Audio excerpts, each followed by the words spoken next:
परमेश्वर के पवित्र नाम की महिमा हो। இந்த பெதஸ்தா திருச்சபையின் சார்பில ये बेथेस्दा कलीसिया की तरफ से ஆண்டவராய் இயேசு கிறிஸ்து நாமத்தினாலே परमेश्वर यीशु मसीह के नाम से உங்களை வாழ்த்துகிறோம். கர்த்தர் உங்களை ஆசீர்வதிப்பாராக. आपकी स्वागत करते हैं, परमेश्वर आपको आशीर्वाद करे। எங்களுடைய இந்த பெதஸ்தா குரூப்ல ஐக்கியமாக இருக்கிறவர்கள் हमारे बेथेस्दा ग्रुप में जो भी एक मन के साथ है मिले हैं, யூடியூப் ஸ்தோத்திரம் ஃபேஸ்புக் और यूट्यूब और फेसबुक के द्वारा இதுல எல்லாம் எங்களுடைய புரோகிராமை பார்த்து ஆசீர்வாதத்தை பெற்றவர்கள், हमारे प्रोग्राम्स को देखकर जो भी आशीष पाए हैं, இதிலே ஐக்கியமாக இருக்கிறவர்கள் हमारे साथ जो एक मन के साथ है, அனைவரையும் ஆண்டவராய் இயேசு கிறிஸ்து நாமத்தினாலே उन सभी को परमेश्वर यीशु मसीह के नाम से நாங்கள் வாழ்த்துகிறோம். கர்த்தர் தாமே உங்களை ஆசீர்வதிப்பாராக. हम आपका धन्यवाद करते हैं, परमेश्वर आपको आशीर्वाद करे। இன்றைக்கு ஆண்டவர் நமக்கு கொடுக்கிற வசனங்களை நாம் தியானிக்க போகிறோம். आज परमेश्वर हमें जो वचन देता है उसकी ओर दौड़ देंगे। பிலிப்பியர் 4ஆம் அதிகாரம் 4வது வசனத்தை வாசிப்போம். फिलिपियों का पुस्तक 4 अधिकार 4 वचन को हम पढ़ेंगे। பிலிப்பியர் 4ஆம் அதிகாரம் 4. கர்த்தருக்குள் எப்பொழுதும் சந்தோஷமாயிருங்கள், சந்தோஷமாயிருங்கள் என்று மறுபடியும் சொல்லுகிறேன். அல்லேலூயா சொல்லுங்கள். हालेलुया। இந்த சத்தத்தை கேட்கிற கர்த்தருடைய பிள்ளைகளே, ये आवाज को सुनने वाले परमेश्वर के लोगों, இங்க ஆண்டவருடைய வார்த்தை சொல்லுகிறது, यहाँ परमेश्वर का वचन कहता है சந்தோஷமா இருங்கன்னு சொல்றார். खुश रहो करके कहता है, எப்பொழுதும் சந்தோஷமா இருக்கும், हमेशा आनंदित रहो, எல்லா சூழ்நிலையிலும் சந்தோஷமா இருக்கும். हर परिस्थिति में आनंदित रहो। இன்னைக்கு நம்ம வாழ்க்கையில சந்தோஷமா இருக்கணும்னா, आज हमारे जीवन में अगर हमें खुश रहना है, சந்தோஷமா ஏதோ ஒரு காரியம் நம்ம வாழ்க்கையில நடந்தா மட்டும்தான் நம்ம சந்தோஷமா இருக்கும். जब तक कोई खुशी भरा कार्य नहीं होता है तब तक हम खुश नहीं होते। நம்ம வேலையில, தொழில்ல, हमारे काम में या व्यापार में, நம்ம குடும்பத்துல, हमारे पारिवारिक जीवन में, பிள்ளைகளுடைய வாழ்க்கையில हमारे बच्चों के जीवन में ஏதாவது சந்தோஷமான காரியம் நடந்தா மட்டும்தான் कोई कार्य, जब कोई खुश खबर वाला कार्य होता है நம்ம சந்தோஷமா இருக்கும். तभी हम खुश होते हैं, இல்லைன்னா நம்ம சந்தோஷமா இருக்க முடிய नहीं तो மாட்டோம். हम खुश नहीं रह पाते। திடீர்னு अचानक ஆராதனை கூட்டங்கள்ல ஏதாவது ஒரு குடும்பம் வந்துட்டா, आराधना प्रार्थना में कोई परिवार आ गया तो கூட்டம் முடிஞ்ச உடனே சந்தோஷம், ஏன் சிஸ்டர் நீங்க சந்தோஷமா இருக்க மாட்டீங்க? प्रार्थना समाप्त होने के बाद क्यों सिस्टर आप खुश नहीं रहते உங்க हैं? முகத்தை பார்த்த உடனே ஏதோ ஒரு கஷ்டம் மாதிரி தெரியுது. आपके चेहरे को देखने पर कुछ तकलीफ लग रही है। இல்ல பாஸ்டர், என் வீட்டுக்காரர் வேலைக்கே போக மாட்டேங்க. वो कहते हैं नहीं पासवान, हमारे घर वाले जो है वो काम पे नहीं जाते। பாஸ்டர், என் வீட்டுக்குள்ள நேற்றுக்கு ரொம்ப சண்டை நடந்துச்சு பாருங்க. मेरे घर में कल के दिन बहुत झगड़े हो रहे थे। ஆமென், ஹல்லேலூயா, हालेलुया। ஆனா ஆண்டவருடைய சமூகத்துல तो परमेश्वर के सम्मुख में எல்லா சூழ்நிலையிலையும் நீங்க சந்தோஷமா இருக்க கற்றுக்கொள்ளணும். हर परिस्थिति में आप खुश रहने के लिए आपको सीख लेना है। இருந்தாலும் இல்லைன்னாலும் आपके पास हो या ना हो, எல்லா சூழ்நிலையிலும் சந்தோஷமா இருக்கும். हर परिस्थिति में आपको खुश रहना है। திடீர்னு யாரா கேட்கறாங்க, சிஸ்டர் நீங்க எப்படி இருக்கிறீங்க? अचानक कोई आपसे पूछता है कि सिस्टर आप कैसे हो, பிரதர் நீங்க எப்படி இருக்கிறீங்க? ब्रदर आप कैसे हो। கர்த்தருக்குள் நாங்க இப்பதான் சந்தோஷமா இருக்கோம். परमेश्वर के अंदर अभी मैं बहुत खुश हूँ। எப்படியா? कैसे कहना है? கர்த்தருக்குள்ள परमेश्वर के अंदर இப்பதான் நாங்க சந்தோஷமா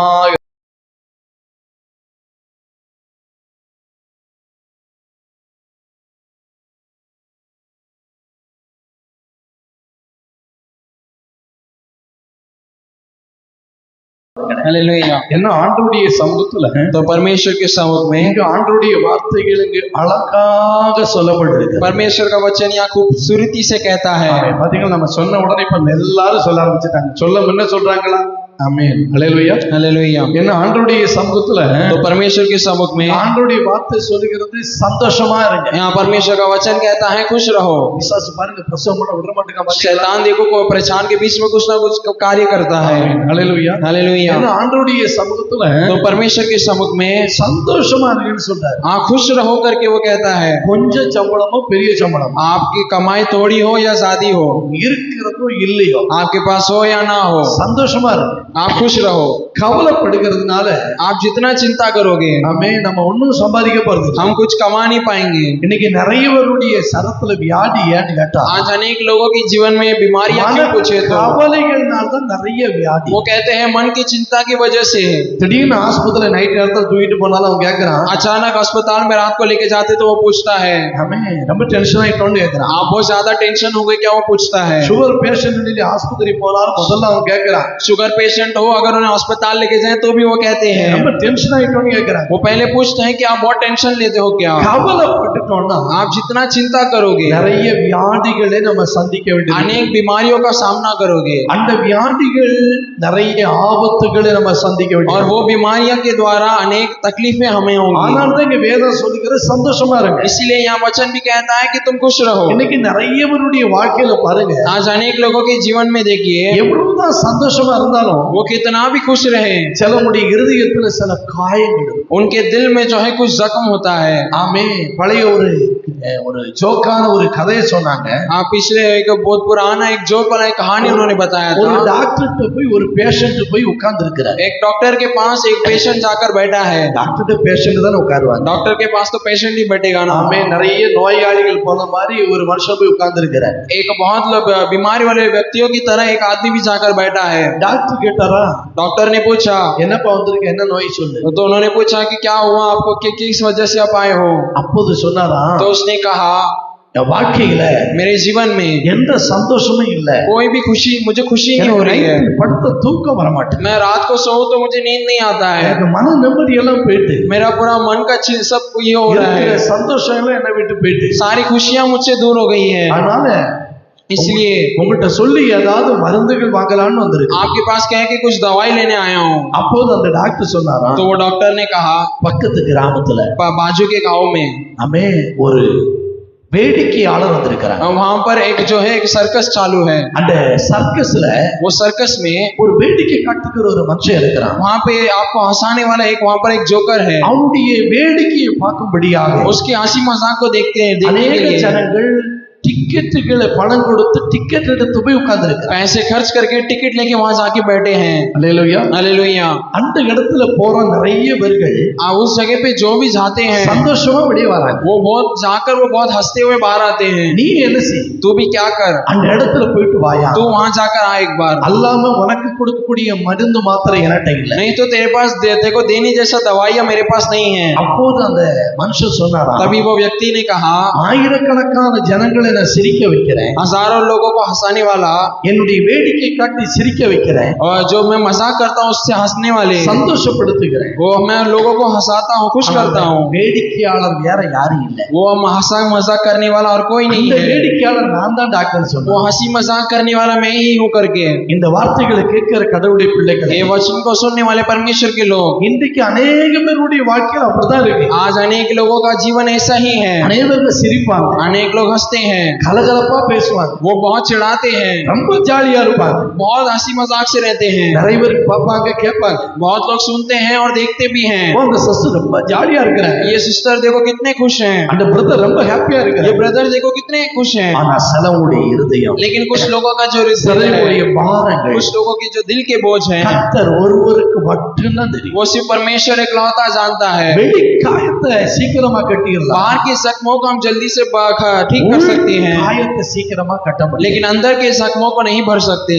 உள்ளுக்குள்ள சில காயங்கள், अंदर ही अंदर कुछ जख्म होता है। சில மனிதர்களால் காயப்படுத்தின அந்த காயம், कुछ मनुष्य के द्वारा किया गया वो जख्म, हमें சில பாரம், कुछ बोझ, மறக்க முடியாத சில வேதனை, वो भूल ना सके ऐसी कुछ वेदनाएं, சில இருதயங்கள் அப்படியே இருக்கும். कुछ लोगों का दिल इस प्रकार होता है, உள் காயத்தை யாராலும் கட்ட முடியாது. वो अंदर के जख्म को कोई भर नहीं सकता, அந்த உள்ளுக்குள் இருக்கிற பாரத்தை யாரும் பார்க்கவே முடியாது. वो अंदर के बोझ को कोई उतार भी नहीं सकता। அது ஆண்டவருடைய வார்த்தை சொல்கிறது. तो भी परमेश्वर का वचन ये कहता है, மனுஷன் முகத்தை பார்க்கிறான், मनुष्य सिर्फ चेहरों को देख सकता है, தேவனோ लेकिन परमेश्वर அவன் உள்ளத்தை பார்க்கிறார். वो आपके दिल को भी देख सकता है। அல்லேலூயா சொல்லுங்க. हालेलुया। இன்னைக்கு வந்திருக்கிற கடவுளுடைய பிள்ளைகள், आज आए हुए परमेश्वर के लोगों, இருதயத்தின் பாரங்கள் எதுவா இருந்தா, आपका दिल का बोझ कोई भी हो, இருதயத்தின் துக்கங்கள் எதுவா இருந்தா, आपके आपके आपके हृदय के तकलीफ कुछ भी हो, ஆண்டவருடைய வார்த்தை சொல்லுகிறது, परमेश्वर का वचन ये कहता है, இந்த இடத்தை விட்டு நீ போகும்போதே आप इस जगह से जाते समय உன் துக்கத்தை கர்த்தர் சந்தோஷமா மாற்றுவார். आपकी दुखी को परमेश्वर खुशी में बदलेगा। கடனை குறித்து ஒரு பாரம், कर्ज को लेकर कोई एक बोझ है क्या? வியாதியை குறித்து ஒரு பாரம், आपको बीमारी को लेकर कोई बोझ है क्या? சில பிரச்சனைகளை குறித்து சில பாரம், आपके कोई परेशानियों को लेकर आपको कोई बोझ है क्या? சிலவங்க ஏமாத்திட்டு போயிட்டாங்களேன்னு ஒரு பாரம், कुछ लोग धोखा देके चले गए करके आप बोझ है क्या? आपको சிலவங்களை கைவிட்டு விட்டு போயிட்டாங்களேன்னு ஒரு பாரம், कुछ लोग आपको छोड़कर चले गए करके आपको कोई बोझ है। मनुष्य जो है கைவிட்டு விட்டால் वो हाथ छोड़ भी दे, உன்னை உருவாக்கினவர் இருக்கிறார், आपको सृष्टि किया हुआ உன்னை है, சிருஷ்டித்தவர் இருக்கிறார், आपको बनाने वाला एक அவர் है, ஒரு நாள் நம்மளை கைவிட वो மாட்டார். कभी भी हमें नहीं छोड़ेगा। அந்த கைவிடாத தேவன் சொல்றாரு, वो ना छोड़ने वाला परमेश्वर कहता है, இருதயத்தின் துக்கம் எதுவா இருந்தாலும் तेरे दिल के दुख जो भी हैं அவர் உன்னை சந்தோஷப்படுத்த போகிறார். वो तुझे खुश करने वाला है। அவர் சொல்லுகிறாரு, वो कहता है எப்பொழுது நீ சந்தோஷமாயிரு, तो हमेशा खुश रहे। அல்லேலூயா சொல்லுங்க, हालेलुया, சந்தோஷமா இருங்க. आप खुश रहो, வியாதி உன்னை தெரியாம போயிடும், बीमारी आपको बिना बताए चले जाएगा। சந்தோஷமா இருங்க. आप खुश रहो, நீ அழுதுட்டு இருக்கிறதுனா எந்த பிரயோஜனம் இல்லை. आप रोने की वजह से आपको क्या फायदा நீ है? அழுதுட்டே இருந்துட்டேன்னா आप रोते रहो तो இப்போது இருக்கிற செலவை விட அதிகமான செலவுகள் வந்துரும். अभी जितने खर्च करते हो उससे अधिक खर्च आपको आएगा। ஆமென், அல்லேலூயா சொல்லுங்களேன். हालेलुया, நீ சந்தோஷமா இருந்து பாரு, आप खुश रहकर देखो, உன் வாழ்க்கையில் அற்புதம் நடந்து கொண்டே இருக்கும். आपके जीवन में अद्भुत कार्य होता இன்னைக்கு रहेगा। சந்தோஷத்தை இழந்து வந்திருக்கிற கர்த்தருடைய பிள்ளைகளை பார்த்து ஆண்டவர் சொல்லுகிறாரு, आज जो खुशी गवा कर आए हुए परमेश्वर को लोगों को देखकर वो कहता है சந்தோஷமா இருங்க என்று சொல்லுகிறார். आप खुश रहो करके वो कहता है। எப்படி சந்தோஷமா इस இருக்கணும்? प्रकार खुश रहना है, யாரோட சந்தோஷமா இருக்கணும்? इन लोगों के साथ खुश रहना ரோமர் है। 12ஆம் அதிகாரம் रोमियो का पुस्तक 12वां अधिकार 18ஆம் வசனம். 18वें वचन को पढ़ेंगे। ரோமர் 12:18. எல்லா மனுஷங்களோடும் சமாதானமாக இருங்கள். கரங்களை உயர்த்தி சொல்லுங்களேன், हालेलुया, எல்லா கிட்டையும் சந்தோஷமா இருங்க. सभी लोगों के साथ खुश रहो। மற்றவங்க சந்தோஷமா உங்கள்ட்ட இருக்கிறாங்களோ இல்லையோ, बाकी लोग आपके साथ खुश हैं या नहीं हैं, மற்றவங்க உங்கள்ட்ட பகை வச்சிருக்கிறாங்களோ இல்லையோ, बाकी लोग आपके ऊपर नफरत रखे हैं कि नहीं है, உங்க மேல எரிச்சலோடு இருக்கிறாங்களோ இல்லையோ, बाकी लोग आपके ऊपर जलते हैं या नहीं हो, நீங்க என்ன செய்யணும்? आप क्या करना है? எல்லாரோடு சமாதானமா இருக்கும். आप एक दूसरे, आपको सभी के साथ खुश रहना है। அல்லேலூயா சொல்லுங்க, हालेलुया, இன்னும் சத்தமா சொல்லுங்க, हालेलुया, வீட்டுக்குள்ள எல்லார்ட்டையும் நீங்க சமாதானமா இருங்க. आपके घर में सभी के साथ आपको मिलकर रहना है। நீங்க இருக்கிற சுற்று வட்டாரங்கள் எல்லார்ட்டையும் हमें சமாதானமா இருங்க. आपके आसपास के सभी लोगों के साथ आपको मिलाप रखना है। கர்த்தர் உங்களுக்கு என்ன வேலைகளை கொடுத்திருக்கிறார், परमेश्वर ने आपको जो काम दिया है, என்ன தொழிலை கொடுத்திருக்கிறார், जो व्यापार आपको दिया है, அவங்க கிட்ட எல்லாம் நீங்க சமாதானமாக இருந்துக்கிடுங்க. वो सभी में आप मिलाप रखो। அல்லேலூயா சொல்லுங்க, हालेलुया, இன்னும் சத்தமா சொல்லுங்க, हालेलुया, இன்னும் சத்தமா சொல்லுங்க. हालेलुया। எதிர ஒரு ஆளு வருதுன்னா கையை பிடிச்சு சோத்திரம்னு சொல்லுங்க. आपके सामने से कोई आता है तो उनका हाथ पकड़कर उन्हें परमेश्वर की स्तुति बोलिए। வேதம் சொல்லப்பட்டிருக்கிறது, यहाँ वचन कहता है, ஆமென், அல்லேலூயா சொல்லுங்க, हालेलुया, ஆமென், யாவரோடு நீங்க சமாதானமா आप இருங்க. हम सभी के साथ உங்க मिलाप ஜெபம் रखो। கேட்கப்படணும்னா, आपका प्रार्थना सुना जाना है உங்க तो, விண்ணப்பத்தை அவர் கேட்கணும்னா, आपकी विनती को अगर वो सुनना है உங்க तो, ஜெபத்துக்கு ஒரு பதில் தரணும்னா, आपके प्रार्थनाओं को अगर उत्तर देना है तो, எல்லார்கிட்டயும் நீங்க என்ன செய்யணும்னா சமாதானமாக இருக்க सभी வேண்டும். के साथ आपको मेल मिलाप रखो। அல்லேலூயா சொல்லுங்க, हालेलुया, ரோமர் 12ஆம் அதிகாரம் 19வது வசனத்தை வாசிக்கும் போது, रोमियो 12वां अधिकार 19वें वचन को पढ़ेंगे। பிரச்சனை வரும் இல்லன்னு இல்ல, परेशानी आएगी नहीं, ऐसा नहीं है। உபத்திரம் வரும் இல்லன்னு இல்ல, आपको वेदनाएं आएंगे, ऐसा नहीं कि नहीं होगा। வாசிங்க. பிரியமானவர்களே, பழி வாங்கிறது எனக்குரியது, நானே பதில் செய்வேன் என்று கர்த்தர் சொல்லுகிறார் என்று எழுதியிருக்கிறபடியால் நீங்க பழி வாங்காம கோபாக்கினிக்கு இடம் கொடுங்கள். கரங்களை உயர்த்தி சொல்லுங்களேன், हालेलुया, இன்னும் சத்தமா சொல்லுங்க. हालेलुया, பிரச்சனைகள் வந்துட்டுன்னா अगर परेशानी आ गई तो அந்த பிரச்சனைக்காக நீங்க போகாதீங்க. वो परेशानी के लिए आप मत जाओ। எதுவா இருந்தாலும் कुछ भी हो, அந்த காரியத்தை நீங்க கர்த்தருடைய கரங்கள்ல நீங்க ஒப்பு वो கொடுக்கணும். कार्यों के लिए आपको परमेश्वर के हाथों में दे देना है। ஒருத்தன் சண்டைக்கு வாரான்னா, कोई झगड़े के लिए आ रहा है तो, ஒருத்தன் சண்டை போட வாரான்னா, कोई झगड़े करने आ रहा है तो அவங்க கூட சேர்ந்து நீங்க சண்டை போடாதீங்க. उनके साथ मिलकर आप झगड़े मत करो, பழிக்கு பழி வாங்காதீங்க. आप एक दूसरों से आप அது झगड़े கர்த்தருக்குரிய காரியம். आप बदला ना लो, वो परमेश्वर का कार्य है। வேதம் சொல்லப்பட்டிருக்கிறது, यहाँ बाइबल कहता है யாவரோடு சமாதானம் இருக்கிற கர்த்தருடைய பிள்ளைகள் जो भी एक दूसरों के साथ शांति से रहने वाले யாவரோடு परमेश्वर के लोग, சமாதானமாக நீங்க இருக்க வேண்டும் என்றால் सभी के साथ मेल मिलाप रखने वाले आप हो तो உங்களுடைய எல்லா காரியங்களையும் நீங்கள் கர்த்தருடைய கரங்களில் நீங்கள் ஒப்பு கொடுக்கணும். आपके सभी कार्य को आपको परमेश्वर के हाथ में अर्पण करना है। கரங்களை உயர்த்தி சொல்லுங்க. हालेलुया, இன்னும் சத்தமா சொல்லுங்க. हालेलुया। நிறைய இடங்கள்ல பாருங்க, बहुत सारे जगहों पर देखो ஊழிய செய்கிறாங்க, ஊழியக்காரங்களுக்குள்ள ஒரு அன்பு ஐக்கியமே பார்க்க முடியும். सेवकाई करते हैं, सेवकों के बीच में एक मन नहीं देख पाते हैं। சபைகள்ல பாருங்க, कलीसियाओं में देखो அந்த அன்பையும் ஐக்கியத்தையும் பார்க்க முடியும். वो प्रेम को हम नहीं देख पाते हैं। நிறைய வீட்டுக்குள்ள கூட பாருங்களேன், अनेक लोगों के घरों में देखो அந்த அன்பு ஐக்கியத்தை பார்க்க முடியல. वो प्रेम और एक मन को नहीं देख पाते। வேதம் சொல்லுகிறது, बाइबल कहता है அன்பு இல்லாதவன் தேவனை அறியான். जो प्रेम नहीं रखता वो परमेश्वर को அந்த नहीं அன்பு जानता है। நம்மகிட்ட இல்லைன்னா அவருடைய ஜெபங்களை கூட ஆண்டவர் கேட்க மாட்டார். अगर वो प्रेम हमारे पास नहीं है तो वो प्रार्थनाओं को भी नहीं सुनता है। தொழில் செய்கிற இடங்கள்ல பாருங்க, आज व्यापार करने वाले जगहों पर देखो, வேலை செய்கிற இடங்கள்ல பாருங்க, काम करने वाले जगहों पर देखो, சகோதரங்களை பாருங்க, सारे भाइयों को देखो, ஒரே வீட்டுக்குள்ள தான் இருப்பாங்க, वो एक ही घर में रहते हैं, அன்பை பார்க்க முடிய மாட்டேங்குது. प्रेम को नहीं देख पाते। ஆனா लेकिन 1 கொரிந்தியர் 13ஆம் அதிகாரத்தை அப்படி எடுத்துக்கிட்டு पहले कोरिन्थियों 13वें अधिकार को निकाल लीजिए। 1 முதல் 3 வரை படிக்க போறோம். 1 से 3 तक हम पढ़ने वाले हैं।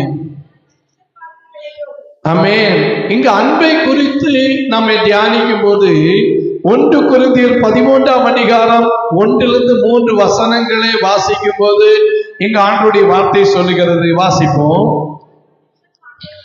நான் மனுஷ பாஷைகளையும் தூதர் பாஷைகளை பேசினாலும் அன்பு எனக்குள் இராவிட்டால்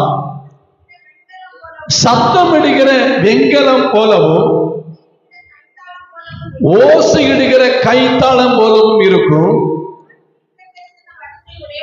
நான் தீர்க்க தரிசன வசனத்தை உடையவனாய் இருந்தும் சகல ரகசியங்களையும் சகல அறிவுகளையும் அறிந்தாலும் மலைகளை பெருக்கத்தக்கதாக சகல விசுவாசம் உள்ளவனாய் இருந்தாலும் அன்பு எனக்குள் இராவிட்டால் நான் ஒன்றுமில்லை. எனக்கு உண்டான யாவற்றையும் நான் அன்னதானம் பண்ணினாலும் என்னுடைய சரீரத்தை சுட்டரிக்க கொடுத்தாலும் அன்பு எனக்குள் இராவிட்டால் எனக்கு பிரயோஜனம் ஒன்றுமில்லை. கரங்களை உயர்த்தி சொல்லுங்களேன். हालेलुया। இங்க 1 கொரிந்தியர் 13ஆம் அதிகாரத்துல ஒன்றிலிருந்து சில வசனங்கள் அழகாக சொல்லப்பட்டிருக்கு. यहाँ पहले कोरिन्थियों 13वें अधिकार में पहले वचन से कुछ बहुत अच्छी बातें कही हैं। அன்பு நம்மகிட்ட இல்லைன்னா अगर प्रेम हमारे पास नहीं है तो ஒண்ணுமே இல்லை. हम कुछ भी नहीं है। ஒருவருக்கு ஒரு விசாரிக்கிறதுலயே ஒரு அன்பு இருக்கு தெரியுமா? एक दूसरों को पूछताछ करने में भी एक प्रेम है। நிறைய சபைகள்ல இன்னைக்கு बहुत सारी कलीसियाओं में அந்த आज அன்பை பார்க்கவே முடிய वो மாட்டேங்குது. प्रेम को हम देख नहीं पाते हैं। ஊழியக்காரர்களுக்குள்ள பாருங்க, அந்த அன்பை பார்க்கவே முடிய மாட்டேங்குது. सेवकों के बीच में भी वो प्रेम नहीं देख पाते हैं। விசுவாச குடும்பங்களுக்குள்ள அந்த அன்பை பார்க்கவே முடிய மாட்டேங்குது. विश्वासियों के बीच में वो प्रेम को नहीं देख पाते हैं। வேலை செய்கிற தொழில் செய்கிற இடங்கள்ல அந்த அன்பு இல்ல. काम करने वाले जगह पर वो प्रेम नहीं है। சகோதரர்கள் எடுத்துக்கொண்டாலும் சகோதரர்களுக்குள்ள கூட அந்த அன்பு இருக்க மாட்டேங்குது. भाइयों को ले ले, उनके बीच में भी एक प्रेम नहीं है। அல்லேலூயா சொல்லுங்க. हालेलुया। சில நேரங்கள்ல சிலருடைய அன்பை பார்த்து அரை மணி நேரம் நிக்க மாட்டேங்குது. कुछ लोगों के प्रेम को देखें तो वो आधे घंटे भी नहीं टिकता।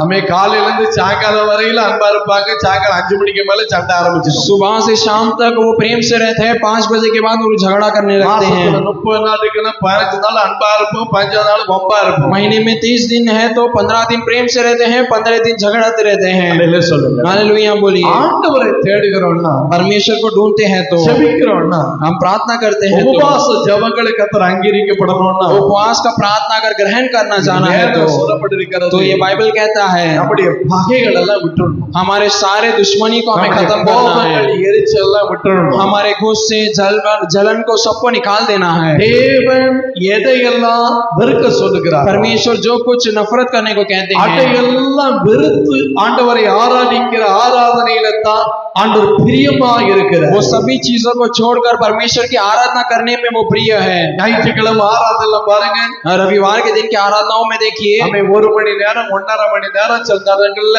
ஆராதனை worshipல போறோம். 1 घंटा 1.5 घंटे हम आराधना वर्शिप में जाते हैं, அந்நிய பாஷைகளோடு தேவனை ஆராதிக்கிறோம். अन्य भाषाओं में परमेश्वर की आराधना करते हैं, பரிசுத்த ஆவியில் நிறைந்து ஆராதிக்கிறோம். पवित्र आत्मा में भरकर हम आराधना करते हैं। மகிழ்ச்சியாக சந்தோஷமா இருக்கிறது. वो कितना खुश भरा कार्य है। அந்த ஆராதனை முடிந்து वो आराधना खत्म होकर 6 நாள் பார்த்தா 6 दिन देखे तो அந்த அன்பை பார்க்க முடிய वो மாட்டேங்குது. प्रेम को नहीं देख पाते हैं। 7ஆம் நாள் மட்டும் தேவனை வந்து ஆராதிக்கிறோம். सिर्फ 7वें दिन आके परमेश्वर की आराधना करते हैं। இந்த சத்தத்தை கேட்கிற கடவுளுடைய பிள்ளைகளே, आवाज को सुनने वाले परमेश्वर के लोग, வேதம் சொல்லப்பட்டிருக்கிறது, यहाँ वचन कहता है, யாவரோடு சமாதானமாய் இருக்கிறது போல आप जैसे एक दूसरों के साथ शांति से रहते हो। உங்க ஜெபம் கேட்கப்படணும்னா, अगर तुम्हारा प्रार्थना सुना जाना है உங்க तो ஆவிக்குரிய ஜீவிதத்தை ஆண்டவர் அங்கீகரிக்கணும்னா, आपके आत्मिक जीवन को परमेश्वर ग्रहण करना है तो எல்லாரோடு நீங்க என்ன செய்யணும்? அன்பா இருக்கணும். आपको सभी के साथ प्रेम से रहना है। வீட்டுல கணவனிடத்துல அன்பா இரு. आपके घर में पति के साथ एक प्रेम से रहो, வீட்டுல உங்க மனைவியிடத்துல அன்பா இரு. आपके पत्नी के साथ प्रेम से रहो, உங்க பிள்ளைகளிடத்துல அன்பா இரு. आपके बच्चों के पास प्रेम से रहो, உங்க பெத்தவங்ககிட்ட அன்பா இரு. आपके माता पिता के पास प्रेम से இந்த रहो। அன்பு உனக்கிட்ட இல்லன்னா, अगर ये प्रेम आपके पास नहीं है வேதம் तो சொல்லுகிறது ஒண்ணுமே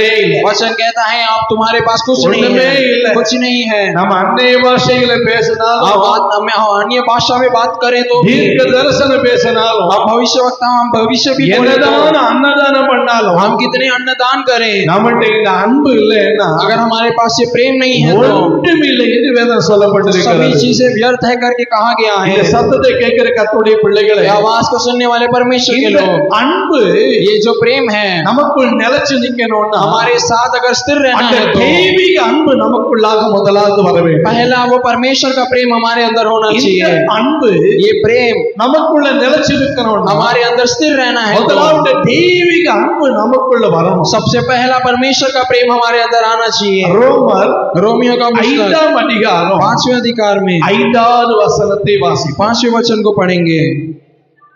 மேலும் நமக்கு அருளப்பட்ட பரிசுத்த ஆவியினால தேவ அன்பு நம்முடைய இருதயங்களில் ஊட்டப்பட்டிருக்கிறபடியினால் அந்த நம்பிக்கை நம்மளை வெட்கப்படுத்தாது. கரங்களை வைத்து சொல்லுங்களேன். हालेलुया। இந்த அன்பு நமக்குள் நிலைத்திருக்க வேண்டும் என்றால், ये प्रेम हमारे अंदर स्थिर रहा तो, முதலாவது கிறிஸ்துவுடைய அன்பு நமக்குள் வர வேண்டும். स्थिर रहना है तो पहले मसीह का प्रेम हमारे अंदर आना இந்த चाहिए। சத்தத்தை கேட்கிற கர்த்தருடைய ये பிள்ளைகளே, आवाज को सुनने वाले परमेश्वर के लोग, இங்க அந்த தெய்வீக அன்பு, ये वो परमेश्वर का प्रेम, பரிசுத்த ஆவியானுடைய தெய்வீக அன்பு पवित्र आत्मा का परमेश्वर का இன்றைக்கு प्रेम நம்முடைய இருதயங்களில் ஊட்டப்படுகிறது. हमारे दिल में अगर उतरे जाना है तो, யாருக்குள்ள எல்லாம் இந்த தெய்வீக அன்பு ஊட்டப்படுகிறதோ, किन लोगों के अंदर वो परमेश्वर का प्रेम उतारा जाएगा, யாரெல்லாம் இந்த தெய்வீக அன்பை பெற்றுக் கொள்கிறார்களோ, कौन वो परमेश्वर के प्रेम को पा सकेगा। அவர்கள் எங்கேயும் தலை குனிவதில்லை. वो कोई भी जगह पर सर नहीं झुकेंगे। இந்த தெய்வ அன்பு யாருக்குள்ளெல்லாம் இருக்கிறதோ, ये परमेश्वर का प्रेम किन लोगों के पास है, இந்த தெய்வீக ஆவி யாருக்குள்ள எல்லாம் இருக்கிறதோ, ये परमेश्वर का प्रेम जिन लोगों के पास है, இந்த பரிசுத்த ஆவி யாருக்குள்ளெல்லாம் ये இருக்கிறதோ, पवित्र आत्मा जिन किसी के भी पास है, கர்த்தர் எந்த இடத்திலே அவர்களை தலை குனிய விடவே மாட்டார். परमेश्वर कोई भी जगह पे उनका सर कभी नहीं झुकाएगा। எத்தனை कितने விசுவாசிக்கிறீர்கள்? लोग विश्वास करते हैं, எத்தனை कितने விசுவாசிக்கிறீர்கள்? लोग विश्वास करते இந்த हैं। ஆண்டவருடைய சமூகத்துல यहाँ परमेश्वर की இந்த समुद्र में பரிசுத்த ஆவி நமக்குள் வரும்போது, ये पवित्र आत्मा हमारे अंदर आते समय, இந்த பரிசுத்த ஆவி நமக்குள்ள இல்லாத காரணத்தினாலதான் ये पवित्र आत्मा हमारे अंदर नहीं है, इसी वजह से பிரச்சனையே. ये एक परेशानी இந்த है। சத்தத்தை கேட்கிற கடவுளுடைய ये பிள்ளைகள், आवाज को सुनने वाले परमेश्वर के लोग, இன்றைக்கு ஆண்டவர் आज परमेश्वर இந்த பரிசுத்த ஆவியை, இந்த தெய்வீக அன்பு ये पवित्र आत्मा नाम के நம்முடைய परमेश्वर के प्रेम को இருதயங்களிலே இன்னைக்கு ஊற்றப்படுகிறது. हमारे दिल में आज उतारता है। ஊழியத்தை செய்கிற கர்த்தருடைய பிள்ளைகள் மேல் இந்த தெய்வீக அன்பு உடைய இருதயங்களில் ஊற்றப்படுகிறது. सेवकाई करने वाले परमेश्वर के लोगों के दिल में ये परमेश्वर का प्रेम उतारता है। கரங்களை உயர்த்தி சொல்லுங்க. हालेलुया, இன்னும் சத்தமா சொல்லுங்க. हालेलुया। அபிஷேகத்தை பெறலைன்னா நீங்க அபிஷேகத்தை பெறுங்க. अभिषेक नहीं पाए हैं तो आप अभिषेक पाना है। இந்த பரிசுத்த ஆவியை நாம பெற்றுக்கொள்ளணும். ये पवित्र आत्मा को पहला हमें पाना है। இந்த வசனத்தை மறுபடியும் படிங்க. ये वचन को हम फिर से पढ़ेंगे। நமக்கு அருளப்பட்ட பரிசுத்த ஆவியினாலே தேவ அன்பு நம்முடைய இருதயங்களில் ஊட்டப்பட்டிருக்கிறபடியினால் அந்த நம்பிக்கை நம்மை வெட்கப்படுத்தாதே. கரங்களை வீழ்த்தி சொல்லுங்களேன். हाथ उठाकर बोलिए, இது சத்தமா जोर சொல்லுங்களேன். से बोलिए, அந்த தெய்வீக அன்பு, वो परमेश्वर का प्रेम, ஆமென், அந்த பரிசுத்த ஆவியை நீ பெற்றுக்கொள்ளும் போது वो पवित्र आत्मा आप पाते அந்த समय, தெய்வீக அன்பு உடைய இருதயங்களில் ஊற்றப்படுகிறது. वो परमेश्वर का प्रेम आपके अंदर उतारा அது जाता है। எங்கேயும் உங்களை வெட்கப்படுத்தாது என்று வேதம் वो சொல்லப்பட்டிருக்கிறது. आपको कहीं भी लज्जित ना होने देगा करके कहता है। அல்லேலூயா சொல்லுங்களேன். हालेलुया। எங்கெல்லாம் நீங்க வெட்கப்பட்டிருக்கிறீங்களோ, आप जहाँ कहीं भी आप लज्जित हुए हो, எங்கெல்லாம் நீங்க தலைகுனிந்திருக்கிறீர்களோ, आप जहाँ कहीं सर झुके हो, எங்கெல்லாம் கைவிடப்பட்டிருக்கிறீர்களோ, आप जहाँ कहीं हाथ छोड़े இந்த गए हो, தெய்வீக அன்பு ये परमेश्वर का प्रेम இந்த நாட்கள் உங்களை தலை நிமிர பண்ண போகிறது. आज आपका सिर ऊंचा उठाने वाला है। இந்த பரிசுத்த ஆவி உங்களுக்குள்ள வேண்டுமென்றால் ये पवित्र आत्मा आपके अंदर होना तो நீங்கள் என்ன செய்ய வேண்டும் आपको என்றால், क्या करना है? ஆமென், அப்போஸ்தலர் 2ஆம் அதிகாரம் प्रेरितों का पुस्तक 2 अधिकार 1-2 இடத்துல வாசிங்க. 1-2 को पढ़ेंगे।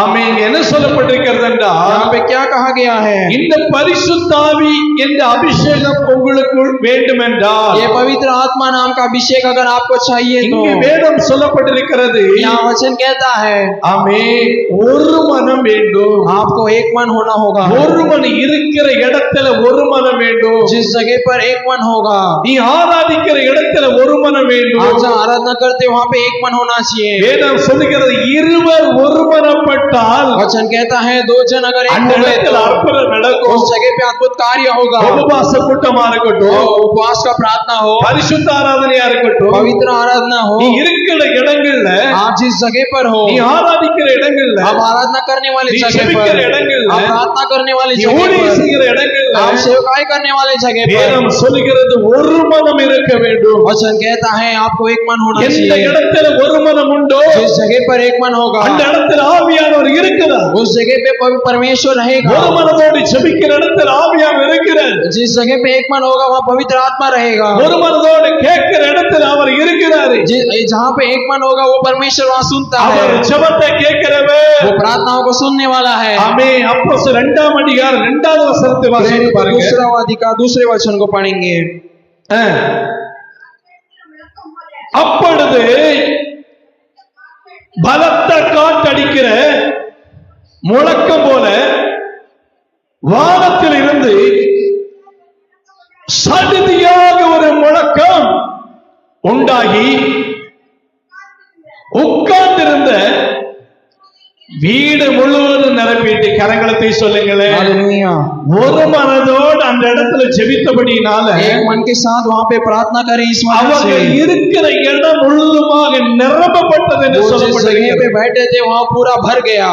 அன்பான கர்த்தருடைய பிள்ளைகளே, प्यारे परमेश्वर के लोगों, வேதம் சொல்லப்பட்டிருக்கிறது, यहाँ वचन कहता है அந்த பரிசுத்த ஆவியானுடைய தெய்வீக அன்பை யாரெல்லாம் பெற்றுக் கொள்கிறார்களோ वो पवित्र आत्मा नाम के परमेश्वर के प्रेम को जो पाता है, அவர்கள் ஜெபிக்கிற இடங்கள் முழுமையாக वो जहाँ प्रार्थना करते हैं वो सभी அந்த जगह இடம் முழுவதும் நிரப்பப்படும். वो जगह पूरा भर दिया जाएगा। கரங்களை உயர்த்தி சொல்லுங்களேன். हाथ उठाकर அதான் बोलिए। மார்க் 5ஆம் அதிகாரம் 34 வாசித்த போது, वही मरकुस 5वां अधिकार 34वें वचन में कहा गया है। இல்ல யோவான் 3:34, यूहन्ना 3:34। யோவான் 3:34 ஜெபிக்க போகிறோம். தேவனால் அனுப்பப்பட்டவர் பேசுகிறார்.